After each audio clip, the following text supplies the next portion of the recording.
And thank you all for attending today's session. We hope that you find it informative.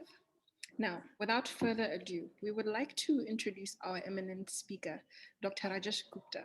Rajesh Gupta serves as a founding director of the Halishuglu Data Science Institute and as a distinguished professor of computer science and engineering at UC San Diego. Professor Gupta's research is embedded in cyber-physical systems with a focus on sensor data organization and its used in optimization and analytics. He currently leads NSF Project Metro Insight and is co-pi on DARPA/CRC Center on Computing on Network Infrastructure, CONNEX, with the goal to build new generation of distributed cyber-physical systems that use city-scale sensing data for improved services and autonomy. He currently serves as editor-in-chief of IEEE Transactions on computer-aided design of integrated circuits and systems. Professor Gupta holds Qualcomm Endowed Chair in Embedded Microsystems at UC San Diego and INRIA International Chair at the French International Research Institute in Rennes. He is a fellow of the IEE, the ACM, and the American Association of the Advancement of Science. Finally, post Dr. Gupta's session, we will open the floor to any questions that you may have in the audience. So don't forget to leave your questions in the Q&A section during his presentation so that we can answer them after. Over to you, Dr. Gupta. Thank you, Louisa. Those were very difficult words out there. Let me just say about one particular one as I get my screen share going. I'm happy to lead Hali-Juolu Data Science Institute, or HDSI, we often say. And the way to remember that is C is a G and G doesn't exist. It is quite an honor to be presenting on the day of Vasant Panchami, and also the day Professor Janis started as a professor of statistics. Data science is often called modern day stats. So as they said, there are no coincidences, but there are occasions. All right, what I'm going to do is walk you through how data science as a field has evolved. I'm going to start by showing you a picture of this kind of old. This is Milutin Milankovic. Milutin Milankovic was a Serbian civil engineer trained in Vienna in the Austro-Hungarian Empire. He built bridges, structures. He patented a new type of concrete. And he was recently married in 1914 in June. Those of you who may remember some history might know what happened in July 1914. That was the start of First World War.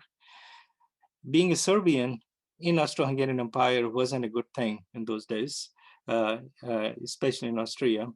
And so he was arrested and he was sent to Budapest under home arrest, with the provision that he could spend time in the library of Hungarian Academy of Sciences. So here's a mechanical engineer with lots of time on his hands, spending time in the library while a war rages on. Well, there was a debate raging on at that time in the scientific community as well. And that debate was about the age of the Earth.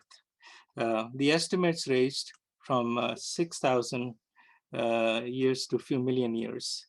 But geologists like Luis Agassiz had found the evidence of glaciation in French steppes that was only 20 to 30,000 years old.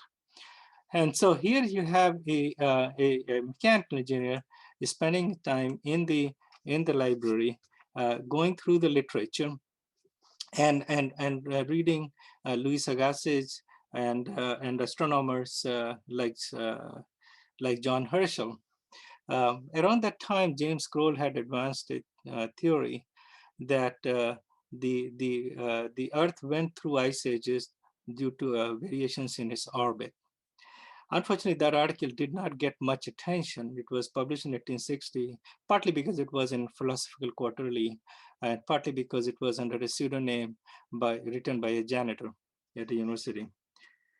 Be that as it may, um, our friend Milutin Milankovitch had lots of time, and he studied all the meteorological data that was available at that time about changes in weather. And here is what he said about the data in meteorology. We could say the same thing about a lot of data sets today. Most of meteorology is nothing but a collection of innumerable empirical findings, mainly numerical data, with traces of physics used to explain some of them. Advanced mathematics had no role in that science. And so here, Milutin took hundreds of pages of these handwritten notes and compiled them into tables of incident solar radiation based on a model around different latitudes of the Earth over 650,000 years. Those tables were created over a period of 4 years by hand.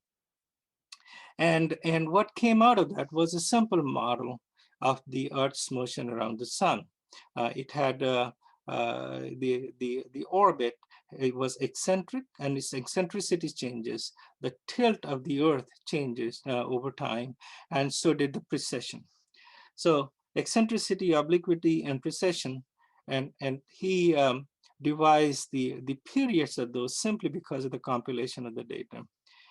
And what came out of that was a number of cycles. They are together known as Milankovitch cycles. Those of us who have interest in Indian Panchang probably know about the precessional correction that is already made. And so you had about 20,000 years or so of precessional corrections. You have obliquity of the tilt, eccentricity of the orbit, and together all of them lead to changes in the amount of solar radiation falling on Earth. And when you have a drop in the solar radiation, you have basically periods of ice age. So you could predict the periods of ice age. And this was a paper written about 40 years ago through statistical analysis of when the ice ages actually happened. And more recently, in 2016, an article came out that showed the evidence of glaciation through the deposits and oxygen content, or oxygen isotopes in the shells on seafloor. I say this because the set of observations compiled through data found a place and understanding through the mathematics. In those days, of course, real analysis. So mathematics has been extraordinarily effective. In fact, you could say unreasonably effective in explaining natural sciences. In fact, sometimes when you do physics, you're doing half mathematics, and it affects every other branch of science as well. So mathematics is that universal solvent. Now, what we're finding in recent years is that the data has become such a solvent.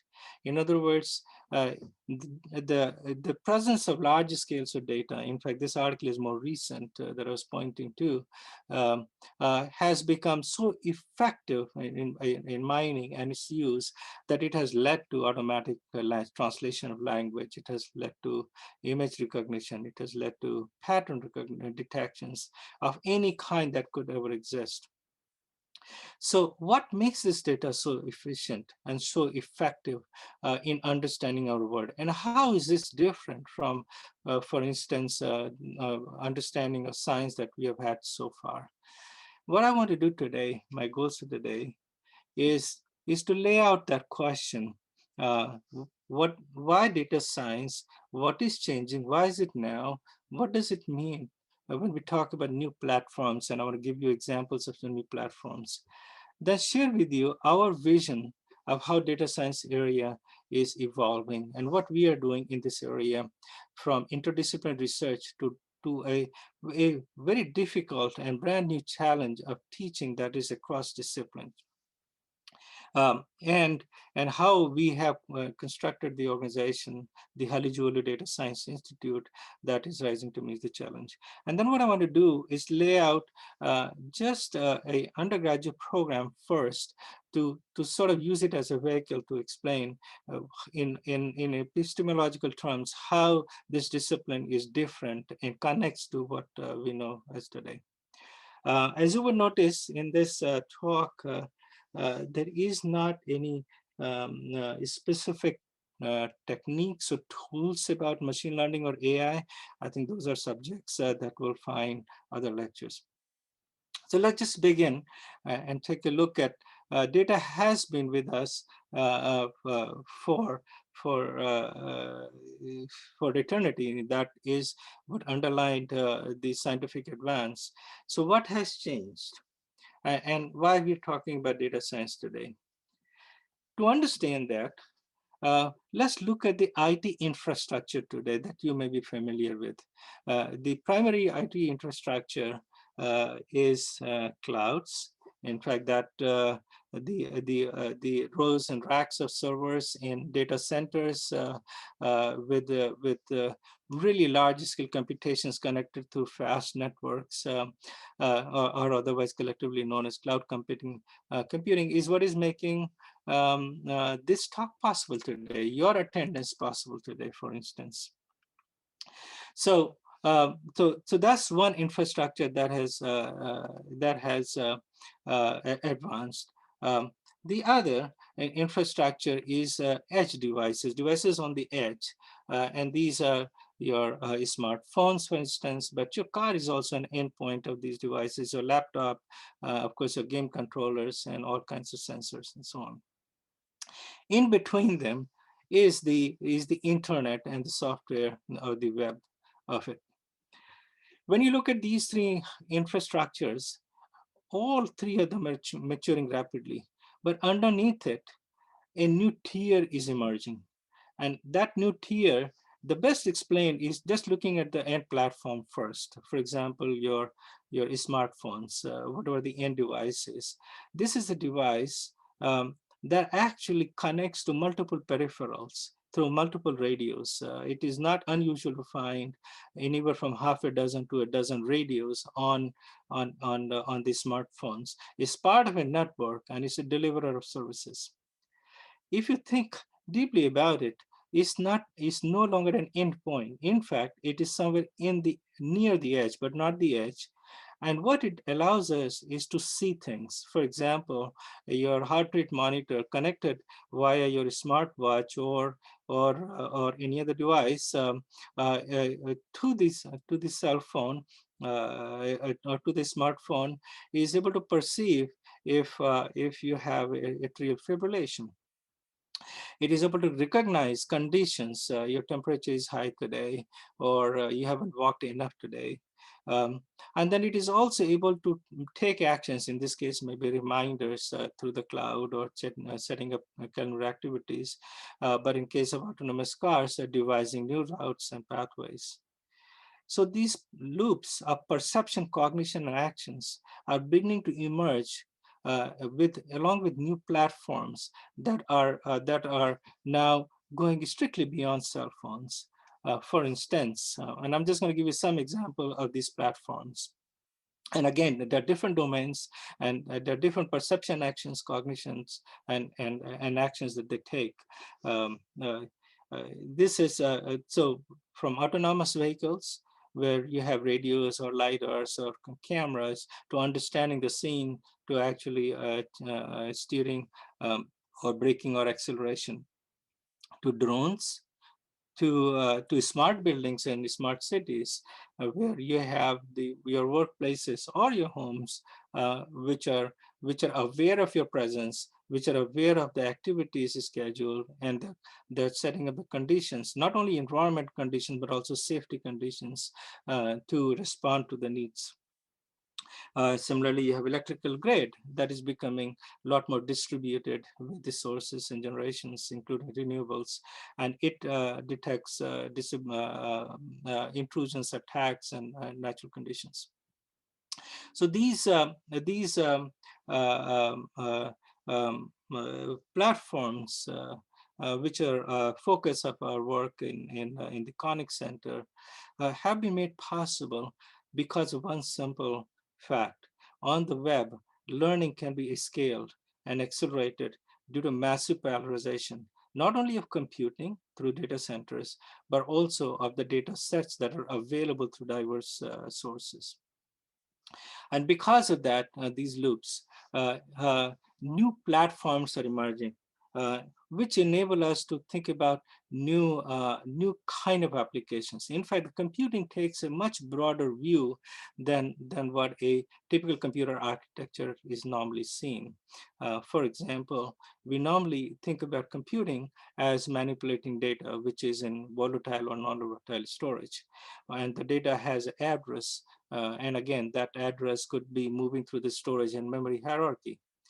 But what about key value store? You can think of it as a combination of data and metadata, or metadata that captures context.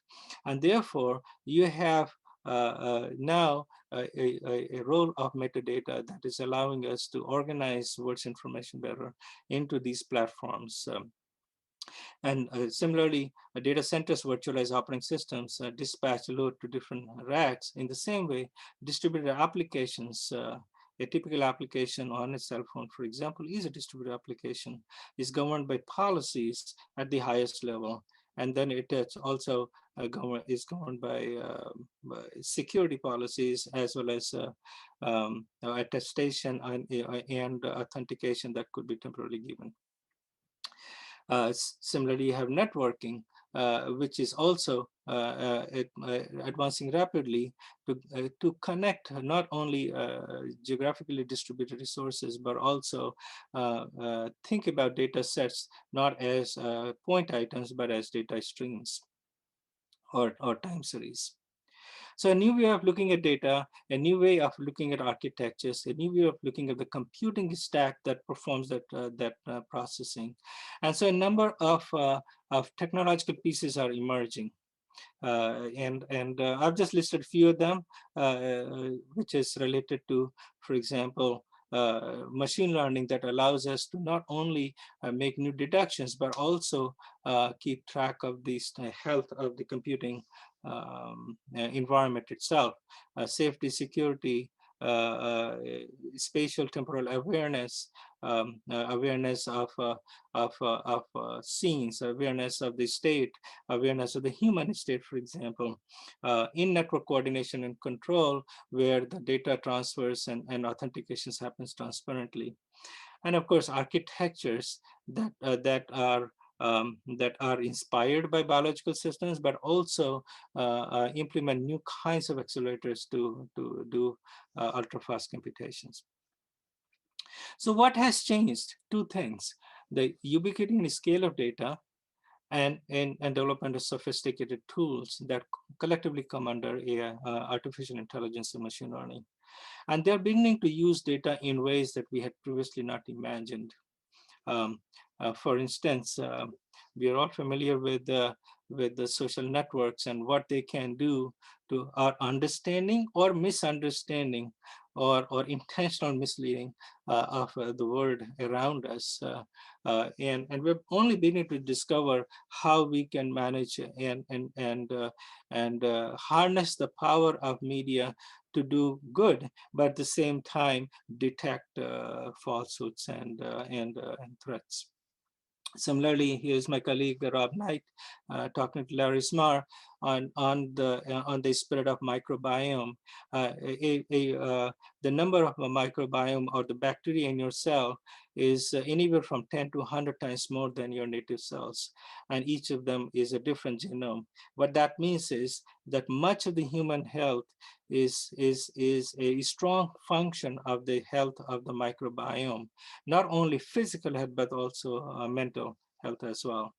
Understanding our planet, for example, the rise of carbon dioxide or global warming or the spread of pandemics, understanding us through genomic analysis or our spaces through geospatial analysis. In fact, the algorithms now are inspired by biological systems in creating new kinds of algorithms in approximations and computing as biological systems do, or chemistry or computational chemistry that replaces what happens in the lab by experiments which happens in data centers. So for example, toxicology tests where a database is used to estimate the level of toxicity of molecules based on the structure information rather than hurting or killing animals in labs. Or predictive policing, which is of course a controlled subject, or data-driven justice, which is still emerging. So if you look at it, whether it's biology, whether it's materials, whether it's society, all of them have been affected and are benefiting in some cases by the presence of data and the ways we can analyze that data. Putting data and computation to use has been made possible through some key advances. I would not go through all the advances here, but I want to give you insight into just a couple of them, just to tie this discussion down to a little bit more concrete discussions. One of the advances in recent years has been in how we have utilized neural networks to do stochastic gradient descent or optimizations, and these optimizations have been implemented effectively for problem solving through multi-layer, in fact, such large number of layers of processing, neural processing that they call deep layers, and deep neural networks performing deep learning tasks. And part of the reason is they're effective is as your layers increase, the number of parameters controlling these layers also increases, but the large amount of training data available on the internet, whether it's YouTube videos or image data or speech or text data, for example, that is coupled with large scale processing that together allows us to now do things like handwriting recognition, speech recognitions, pharmacology, object recognition, game playing, and so on. These networks are generally referred to as discriminative networks, networks that discriminate among a class of objects through features that they internally discover across multiple layers. Quite a bit of work has been done in steering that process of feature detection implicitly and explicitly, even through extra information, as a data processing happens to neural networks. Together, they are referred to as supervised networks because there is a training phase that is used before they can be applied. More recently, the advances have actually been in the direction of unsupervised learning, where two classes of networks have become very popular. One is the moment matching networks, and the other, which is even more popular, is the generative adversarial networks. And these networks use a combination, if you will, in a feedback loop of discriminative and generative network, where a generative network is used to produce the data that the discriminative network must classify. And of course, the classification error or the loss function is designed carefully to steer both networks to learn simultaneously from each other. And they have been used to create photorealistic images, images of things that don't exist. You can give a text description and have the GAN network produce a scene that approximates that, and then use it in a recognizer to find out how close it is to the real, to a typical scene. They have been used to, for example, take black and white pictures, convert them into automatic colorization, and so on. So those are all nice. Those are all media and entertainment and communication. What about human health? And I'm going to spend next 15 minutes or so in just going through examples of human health, because that's where the largest impact we are beginning to see and the promise that exists. Um, there has been for last 20 years or so a curiosity within the community of combining genetics with biology or exposure biology. So the markers that sort of define the environment and the markers that define the genetics, and their interactions defines the net product of our human health. So gene environment interactions have been a subject of study by a large number of projects and researchers in the last 20, 25 years. And what we have arrived at, and if you look at the components of these, the environmental interactions relate to what our diet is, what physical activity we do, what chemicals and toxins we're exposed to in the environment, and what our lifestyle choices are. Of course, you can imagine that if you take a pediatric patient, much of the environmental is really the in embryonic environment, and not many life choices have actually been made. Then there is a genetic component to it that looks at genome-wide association studies, or GWA studies, data analysis, application, sequencing, and looking at translational methods that look at, for example, the expressed part of the genome, as you know, about 2% of that called the exome, and how that expresses itself in various organs, and how that expression affects the progression of disease or nature of health.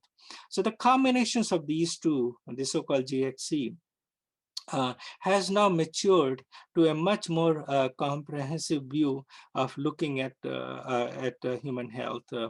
Um, and, and, and the natural question that comes up, just like we can recognize pictures and videos and even modify them and so on, can we detect patterns from symptoms? Symptoms of healthcare of individuals. So the question you ask is, well, what is the data set here? And look at those data sets are a lot of notes by the physicians. And you know what they say about the physician handwriting. Good luck with making sense of those. But the data itself is complex, even if it is online. Whether the number of patients for each of those patients, what are the orders that were made, what were the lab results, what were the diagnostic codes that were used, and then what were the sequence of events. Was there a heart attack? Was there a cardiac event? Was there a fall? And when that happened, and what was the follow-up? So, and at the same time, unlike our real life communications, when we look at human health, the outliers are important because each person is a patient of one, is a genome of one, is an exome of one. So there are two big challenges that this area faces, and quite a bit of work has been going on in overcoming these challenges. One is you have input data, for example, you have sequences, whether from RNA or from DNA.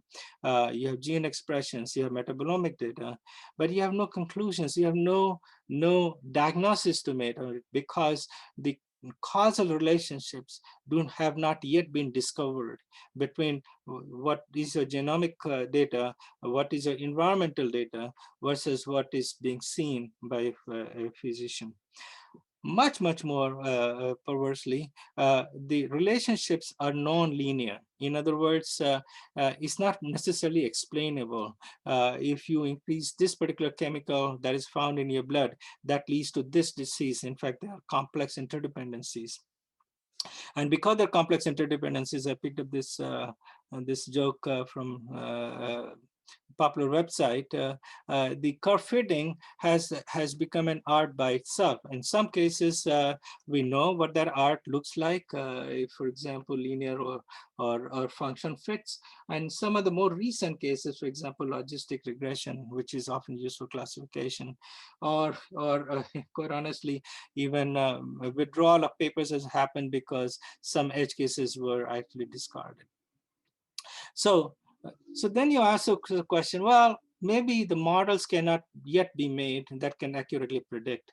Well, can we do something in between? Just like we have chat boxes, can we use crowdsourcing? Can we use a recommender system? So for example, there are groups like Patients Like Me or expert networks are coming up that sort of have a interaction between patient and doctor and the other patients to find out, to come to a consensus of what could be happening. Of course, and this is even more challenging because as from a scientific reproduction point of view, there is no guarantee of quality of the conclusions that could be made. In fact, if recent internet and social sites are any guide, the chances of getting misinformation are much higher than actually getting useful information. Different experts, different opinions, but the thesis remains that there are active feedback loops with physician experts, patient participation, including sensory data that could be automatically collected, that could lead to better diagnosis. Of course, the question remains, who curates that data, who has access to that data, and how is that data managed? This is even more difficult problem simply because there's so much personalized information that could be used against you, or definitely something to your detriment or to detriment of children. Those of you who have watched social networks, recent movies, and so on, probably realize the difficult time we're entering in. That's the healthcare at the gross level. Maybe it will take a few decades before we get there. But in the meantime, there are scientific discoveries that are waiting to be happen. And they are less affected by our privacy concerns, by our policy concerns. So for example, can we try to understand the mechanisms, biochemical mechanisms that affect our different human biology, for example, derive relationships between the inputs and outputs, whether they're chemicals or the biochemicals or markers, identify dynamical interactions, create networks that sort of capture those interactions. And then from those observations and data, look for new ways of identifying, of making hypotheses that could be verified in lab. I'm going to walk you through one or two examples, and they're pretty detailed for a science that is in motion. But overall, they're basically trying to answer a very simple question. What can we say about a particular disease condition, for instance, that is affected by, for example, environmental conditions, genetic conditions, express conditions, and so on. So, so one of those conditions is known as biliary atresia, or BA. And this is a work done by my colleague, Shankar Subramaniam at UC San Diego. And he looks for a question, which is for this condition, which I'll describe in a minute, what is the relationship of inflammation markers, of development, embryonic development markers, of fibrosis, liver fibrosis, for example, and immune response markers. It turns out this condition is particularly it's a progressive condition, but it is actually found even in pediatric patients. In fact, it's a leading cause of liver transplantation in infant and children, where there is not a whole lot of environmental changes have happened. And what basically it relates to is a missing bile duct, and therefore the surgery really requires reconfiguring lower intestine. And even then, over time, this procedure leads to liver damage and requires liver transplantation. So it is acquired in 80% of the cases, is congenital, and it can also be due to some malformation. So if you look at this particular disease and you say, well, let's start with at least looking at the expressed genome first. And that is, let's say, the RNA data of liver. So you take the normal healthy liver, you take the diseased liver tissues, and you compare them. And that is RNA sequencing analysis. So you take pooled samples from different patients, normal and abnormal. And then you look at the genomic data, which is the DNA data of patients, and find out from that, are there any SNPs? Are there any changes in the genome that actually cause differentially expressed genes or D genes? Differentially expressed genes are genes that express differentially between normal and diseased patients. And so that connection allows us to now find the genomic basis for what actually is seen in some patients. So this connection and this analysis, going from SNPs to differentiated genes with a strong level of statistical confidence. In other words, that this particular SNP with a p-value of 0.005 leads to a differentially expressed gene, for instance. And this was done with the children's data collected from in Pittsburgh. Without going into the details of this, just I'm listing on one side the differentially expressed genes, or these the SNPs, and the differentially expressed genes on the right-hand side, and then look for the bio network that connects the two. And those networks may be because of certain protein interactions, certain pathways, for example, that lead to a biliary artery network. And what we find from this is beginning to start to see insights into some of the genes that have already been experimentally verified. But we're beginning to find out the causal connections between them as to what the conditions will be. This science in motion allows us to do a functional mapping of the biliary atresia network after annotating these genes, and look for markers and their relationships, fibrosis, inflammation, or immunological or development, and the genes associated with them, along with their relationships that one sees. Genes like CFTR, IL-8. IL-8 is a known marker for inflammation, for instance. So we are in the early stages of that development. Let me give you one more example in this area. This is Debashish Sahu. I was very proud to have recruited him to UC San Diego from Stanford. And he actually comes from a background of electrical engineering, where you are looking at the relationship between Boolean signals. For example, in case of a simple protocol between two computers, your signal DTR leads always to signal RTS, for example. This is called an invariant or a Boolean invariant. It could be in a propositional logic, or it could also be in more sophisticated temporal logic.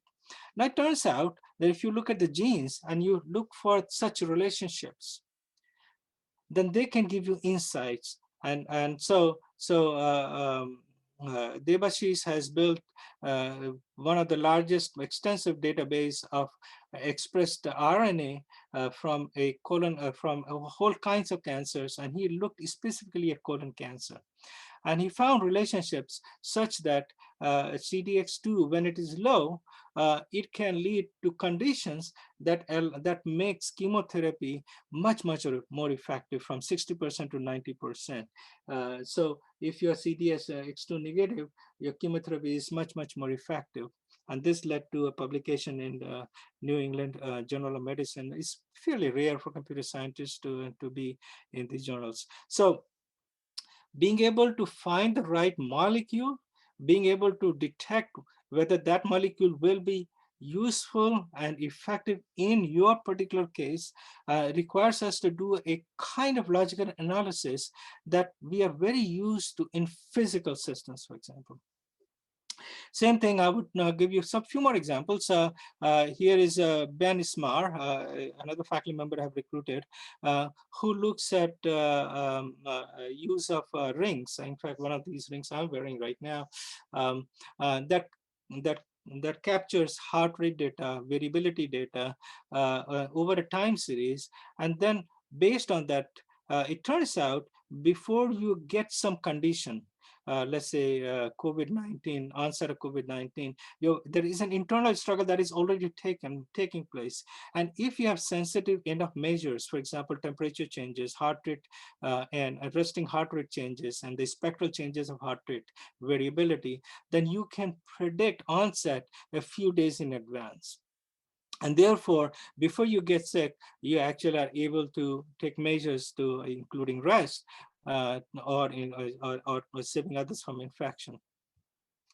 A very different example is another faculty member of high recruited in HDSI, Gal Mishne, and she is a electrical engineer, signal processing researcher by training, who looks at how learning takes place. So we can't just open our brains and try to find out how humans learn, but we can certainly make models of the neural networks and use those to understand how, for example, learning takes place in neural networks, and create those models and apply them, for example, in labs in how memory works, let's say in mice and so on.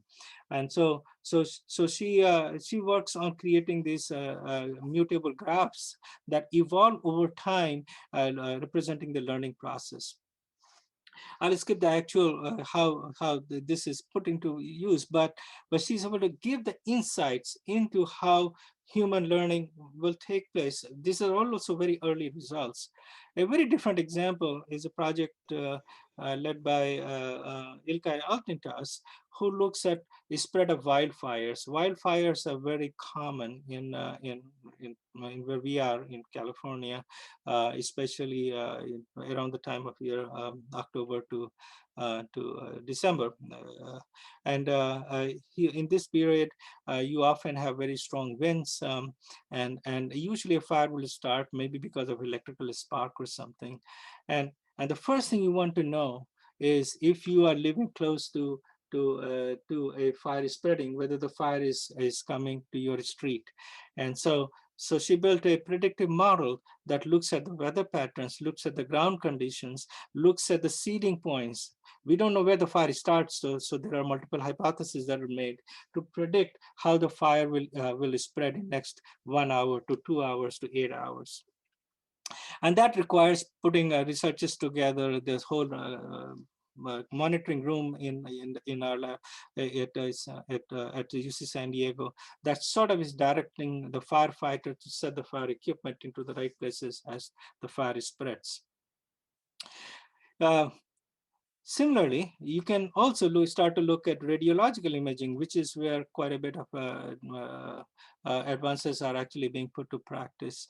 For example, looking at just the radiological data and identifying whether it's a normal lung or this condition. In fact, in particular, we have been looking at COVID conditions, and it turns out that the false diagnoses are very common in this area, and therefore we have been developing algorithms. This is the work done by Albert Shao, Michael Pisani, Lily Wang, who sort of do an adversarial network to find out to implement small changes, but make sure that the threshold of detection for, let's say, COVID-19 is above these small perturbations, and therefore you're able to do many more what if simulations, so to say, that allows you to look at this data. I'm going to sort of stop here from the point of view of giving you examples, And just say this, this is a quote from Dale Gordon from Human Longevity Institute. It's a bit too strong a statement, I thought, but it is dramatic in the sense that medical science has been a clinical science supported by some data. And I don't know if it will all become data science, but it will certainly, data science will have a strong role to play. And the reason for that is that we are going from symptom-based medicine to a pattern-based medicine. In fact, some of the ancient medicine was pattern-based. Your Nadi check, for example, was really a pattern detection, to an algorithm-based medicine, and that is what we normally refer to as precision medicine. But there are many sort of cautionary notes, and I'm going to just show a couple of them to sort of to make us pause and think about what we are doing and how we should do it. There was a paper that was very controversial on both sides, by the way, about a software that is used in American courts called Compass. Compass has basically a historical record of all convictions and the paroles that was given, and then what happened if the parolee actually reverted back to crime or receded to the crime, and can we predict that? Now you can imagine why this is that important. The judge who is trying to decide whether to give a parole is looking at some numbers coming out of this model to decide whether this person will get parole or not. So it is a pretty it has like 137 features that predict the likelihood of recidivism and so on. And this paper basically showed that this all data and predictor was no better than a simple linear predictor or even a human judgment just by looking at the person without any prior records and so on. And so this is the accuracy of recidivism between humans and Compass. Humans are just looking at the record without digesting all the previous data, and they're basically indistinguishable. But what was more disturbing was that there were biases. For example, the humans, the Compass software had many more false positives for Blacks. That means it predicted recidivism when actually it was not the case. And it has many more false negatives. That means it predicted that they will not revert back to crime, but they did. And therefore, it was clearly biased. And of course, it led to a huge discussion within the community. Why is there a bias? And whole areas have started currently. Is it a bias in the data? Of course, there's data. Maybe the decisions that were made in last so many years that are part of the record are biased to begin with, or is it in the algorithms? And how is that? And then there are people who say, well, even if it is biased, how is this bias different from a biased individual, as a biased judge, for example? Is that good or worse? This debate will continue. But one cautionary note is that the more data and more math sometimes makes us confident, in fact, too confident about wrong things, especially when we are making judgments. We have to be much more careful. Judgments of sociological nature. I'm sure you have heard of Cambridge Analytica. It no longer exists. It was an experiment. It was a company that was taking all this data in the early days of Facebook and predicting individuals' personality traits or preferences, and then directing information to them accordingly. In the end, the data science is about connecting the dots. It's about creating new knowledge, new understanding of how some chemicals work certain way on human body. What is the causal relationship between what has been observed and what will be observed tomorrow, to improve the quality of life, to protect the environment around us. For example, the likelihood of spread of infection, the effect of certain activities on global warming, for example, through indirect means.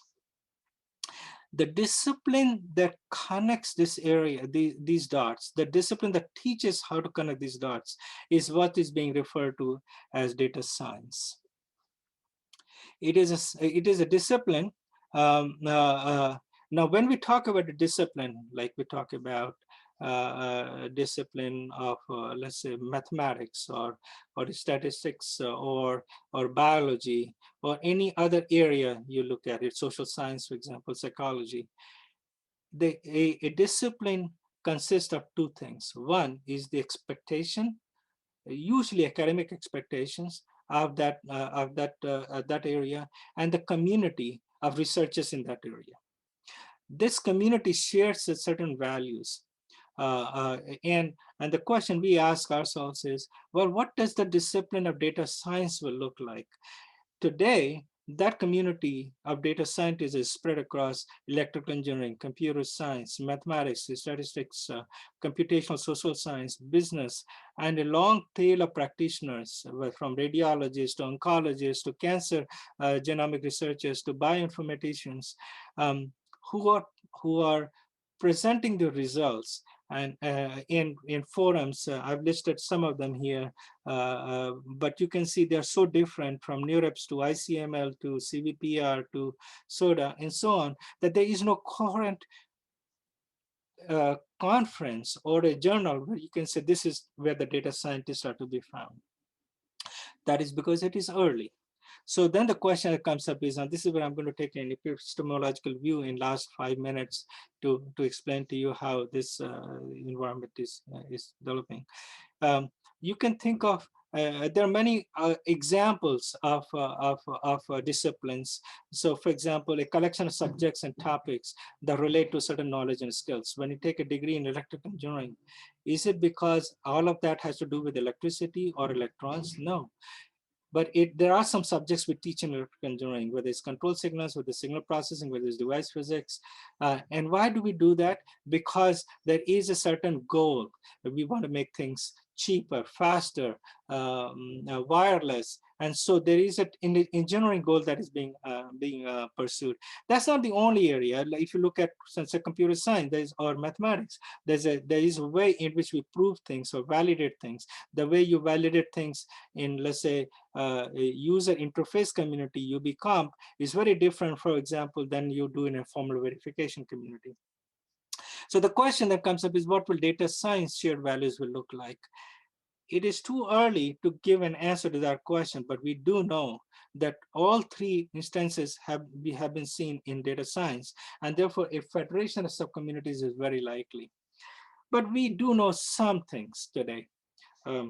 One is that there is a yin and yang, there is a back and forth between generalist view of results, things that apply to all data sets or to certain well-defined data sets with some mathematical conditions, to a specialist view of practice in real-world demonstration.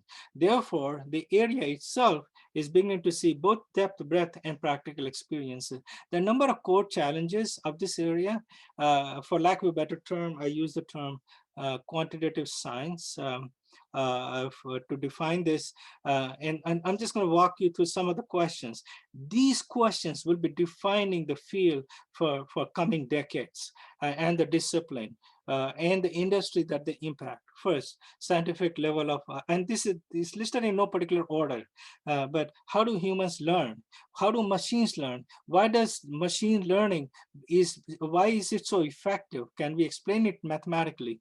That's the scientific understanding of learning. Causal relationships and causal reasoning and control. How do we discover and put to use nature of causality of different types? Hybrid words are the words in which we have physical world and virtual words interacting with each other. How do we mine data? How do we mine knowledge from that data? How do we navigate uncertainty? How do we create trust in the products we create, whether they're software or hardware products from this community? How do we make sure that these computations can meet the computational challenges of future workloads? So the conversation is going on currently. There are new publications coming up. In fact, Janet Wing published a few months ago, top 10 research challenge areas of data science, sort of along the lines what I just described to you. Then the statisticians publish their own challenges and opportunities. Different communities are looking at data science differently, but we are finding some common threads. We're finding that heterogeneity of data is a known challenge. There is fairness, accountability, and ethics that are a known challenge. These are known challenges that must be addressed regardless of how data science evolves. There are practical science questions, and of course, lots of applications. So to put all of that together, we launched HDSI 3 years ago, March 2nd, and Peter Lee here opened the institute along with Bill Nye, who is known as Science Guy, and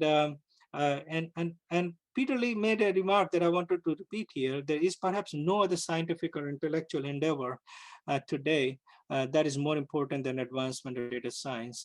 And so the way we thought of it is we have traditional schools for management, health sciences, engineering, biological sciences, and we created a campus OS unit data science that looks like another school, but it really is a lot of interactions with existing faculties in other departments. So it does have its own faculty, but also it has faculty in other departments. And what it is enabling to do is now creating interactions between departments that were not there before. And our strategy for data science has been, I will take a few more, 5 more minutes extra. I hope it is okay. We are about the end of this hour, please do pose any questions through the channel, but it'll be another 5 minutes. So our strategy for data science has been to take a unified view of data science. We don't qualify data science by domain. We think of data science as a core area that spans domains. So which is why we call it not interdisciplinary, but transdisciplinary. It includes some known domains. And we have spent quite a bit of time thinking about the academic programs, which are very student-centered. And these are the programs.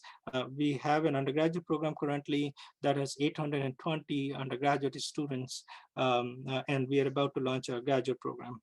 Very strong focus on experimental research by all our students. And so the community that we have brought together studies very different topic areas. Each of these small lines here is actually a group of faculty members, but the entire group of about 200 faculty members is organized across the campus into 4 areas of scientific discovery, the foundations for data science itself, social sciences, and of course, life sciences. A number of faculty members were recruited in HDSI in last 3 years. They are listed here with different areas, but you can see that the theoretical foundations from statistics, machine learning, AI to computational theory and algorithms is a big part of the foundation of the institute to faculty. We also have a pretty decent sized group on ethics, fairness, and accountability, where people have training in different areas. For example, David Danks comes from philosophy, Molly Roberts from political science, Stuart Geiger from communications, and so on, different areas that come together, and so on. And I will skip the laundry list here, but I want to mention to you that the undergraduate program itself is structured in a way in which you would think, for example, when the new programs are coming up in computer science, you have a introduction to data science that sort of teaches us early on what are the right questions to ask in different application domains. And then in the lower division, we teach the theoretical courses, which are sort of computer science and mathematics, probability in mathematics. So if you were to plot them between computer science, math, stat, and domain, the 4 basic courses sort of span the entire space. And then the upper division, you have specializations in mathematics, systems, visualization, and machine learning. we have spent quite a bit of time making sure that our students do practical work. And that practical work means they must do projects, including their final project, which is in a domain. The domain can be in natural sciences, it could be in social sciences, it could be in business, it could be in human behavior. And the students are doing all kinds of projects right from the day they start. Here is a listing of the projects that sort of have come together that every quarter the students pick them up. And I just want to sort of point out, it's very hard to read all of that, but basically from wireless signals to analyzing Twitter data to multi-omics data to archaeology, the interactions, these different type of projects with hands-on experiment projects give us the first insight into how data can be used before we start teaching the methods and tools. We also have a lot of seminars that come up that sort of we do on a regular basis. Much of has gone online over last year. I am hoping by the time summer appears, we will be back to meeting in person. With that, I want to summarize my talk and the takeaway messages from this talk before we take any questions. The first is, why data science? That's the question we started with. Why data science and now? There are definitely new platforms. We talked about emergence of platforms from cloud to mobiles to near edge to automatic automation-based the new methods, new learning methods, new tools that are coming up, and that are giving us new insight. So suddenly our computing stack that used to be microarchitecture or devices, circuits devices, microarchitecture to programming, to operating system, to applications has expanded all the way to social policy and all the way down into distributed computing fabric with accelerators. So that expansion has enabled a whole new generation of applications. It is also an emerging discipline. This is a very humbling thought that sort of makes us be much more open-minded before we start defining what data science means. The discipline and its foundations are still in the making. It is currently a federation of sub-communities with very different cultural expectations. The researchers who come to data science from mathematical training are very different from the ones who are coming from, let's say, social sciences or humanities training, who are different from the ones who are coming from electrical engineering or computer science training, for example. So it's a federation of very communities, and there are tremendous challenges, much more difficult challenges going beyond research to actually creating a interdisciplinary research to a transdisciplinary educational programs, and which is where we have spent the time in thinking about what is the balance between generalist versus specialist, what is the balance between mathematics to computer science, what is the balance between understanding signals and signal processing to experimental ways of or to organizing the sensory data and so on. So with that, I want to thank you for your attention and very happy to take any questions.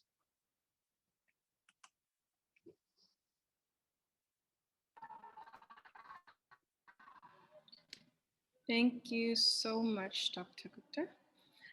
We do have some questions from the audience. I'm just going to read them out to you, and then you will answer them as we go along. Okay.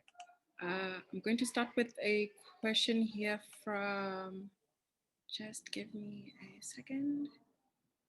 Okay, a question from Niharika. She says, thank you for the insightful session. I wanted to know a little more about the TempPredict model and whether similar insights can be applied to non-communicable diseases as well. That is the question. Yeah, it's a very good question.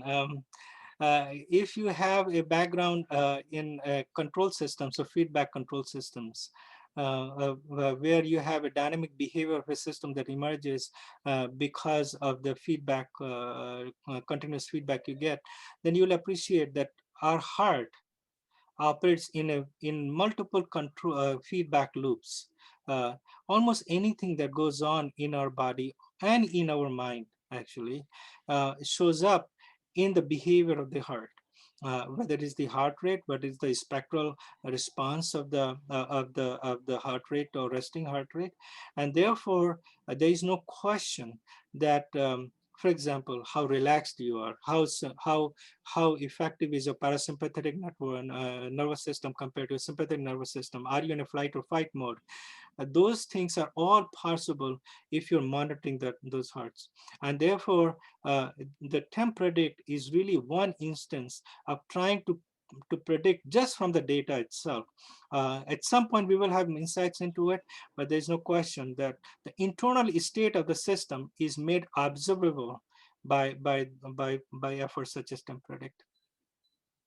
Mhm. Thank you so much for that answer. Mhm. Next, we have two questions from Xerxes Mystery.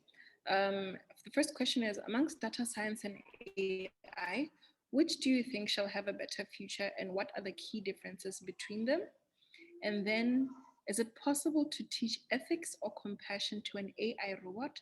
And if a particular task isn't done right, how can the programmer find the necessary solutions for the same? So this is tomato and tomato. I don't know the difference between data science and AI. That distinction will become clear as new knowledge is created. Today, oftentimes these terms are used interchangeably. Sometimes it depends upon who is talking about it. A statistician probably feels more comfortable with the term data science than, let's say, AI. Maybe computer scientists or algorithmics makes more comfortable with the AI. But quite honestly, these will cross paths at some point. And a new community, as it emerges, it will find the right basis, just like we have created disciplines in last 40, 50 years already. We now know the distinction between mathematics and computer science, for example, or electrical engineering and computer science. That kind of distinction today doesn't exist, but it will come. Thank you. And then with regards to AI and teaching it ethics or compassion. I'm sorry, what was the question on that, AI and teaching of ethics? It was, is it possible to teach ethics or compassion to an AI robot? And if a particular task isn't done right, how can the programmer find the necessary solutions for the same? This is a question that I cannot answer, but I will give you the way I look at it without answering the question whether a robot can be taught ethics or compassion. Um, we normally think of ethics and compassion as skill sets, just like signal processing or Fourier transform, but they are not skills.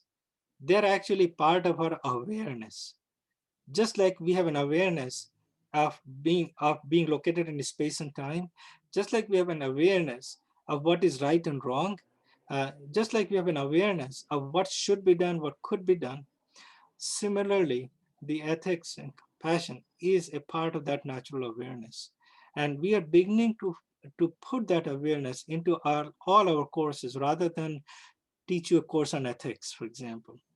And now the question that comes up is, are artificial beings can be taught that? I hope the answer is yes. I have no logical basis or no experiential basis to say that this will be yes. And I'm pretty sure that there are dystopian and utopian examples of what of what robots could do potentially. And philosophically, as you know, in literature, these questions have been addressed quite some time, from Frankenstein to others. So I think uh, hopefully the answer is yes. But it will be the lateral in data science area. Thank you so much. Quite a few people are interested in how AI can help agriculture in India, but I believe also across the world. How can AI be applied to agriculture to boost the productivity? This is going to be our last question. Shoei, maybe we can just share your thoughts on that. Agriculture is probably the topmost application of AI today. The fact that I have not covered it is because there is so much a rich body of knowledge that I would not be able to do justice to it, both in the US and definitely so in India. In the US, in fact, the largest number of AI institutes that have been created in last year have been related to agriculture and precision agriculture. It is already beginning to have impact in India. In fact, I had a chance to attend talk by Wadhwani Institute with some examples of precision agriculture benefiting from AI. So the answer is most definitely yes, and probably one of the leading examples even before health sciences will take off. Thank you so much. Thank you for the enlightening presentation, as well as answering the few questions that we managed to ask today. I believe that is our last question for today. So now that we've had your full presentation, that brings us to the close of our masterclass. I hope that we have all learned something new and will take it with us. I'd like to really thank Dr. Gupta for consenting to be here and conducting such a pertinent and stimulating session. Thank you, sir. Now I'm going to hand over to Mr. Pramod Jain just to give us the closing remarks. Over to you, Mr. Pramod. Thank you. Thank you, Louisa. Good. Just before that, just say one thing. Rajesh Sahab, yes. Thank you very much. Very enlightening. Thank you. Yes, start. Yeah, thank you, sir.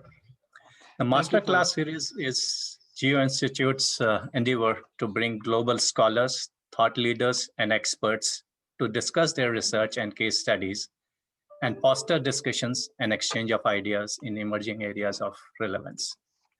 On behalf of entire Geo Institute team, it gives me immense pleasure to extend heartfelt thanks to Dr. Rajesh Gupta for an enriching session. Thank you, Dr. Gupta. I would like to take this opportunity to express profound gratitude to our visionary founders, Mrs. Nita Ambani and Mr. Mukesh Ambani, for their commitment to create this world-class research institute in India. We are grateful for the valuable guidance and unwavering support of our Chancellor, Dr. Maselkar, and Vice Chancellor, Dr. Deepak Jain. Thank you, sirs. We are also highly appreciative of the leadership and mentorship provided to us by Professor Larry Birnbaum, Dr. Sailesh Kumar, Professor Frank Mulhan, and Professor Rachel Massey for the development of academic programs and bringing world-class scholars. We have been extremely delighted to host participants from around the world. Thank you all for joining us today. We hope that the session was of significance to you, and we look forward to welcoming you all to our future masterclasses. Last but not the least, thank you to the Geo Institute team who have worked tirelessly to make this masterclass a success. Thank you, Drupad, Naman, Ritu, and all members of the team. We have a series of exciting masterclasses lined up, with the next one on digital marketing and communication, featuring Dr. Aditi Bajaj, Adjunct Professor, Northwestern University and Santa Clara University, Mr. Anish Shah, Principal Consultant, Forrester Research, USA, and Mr. Samir Seth, Consumer Product Marketing Lead at Twitter. The masterclass is taking place on 4th of March, 2021. Registrations will be open soon, and we look forward to seeing you all join us. With that, I would like to conclude this session and wish you all a pleasant evening. Thank you so much.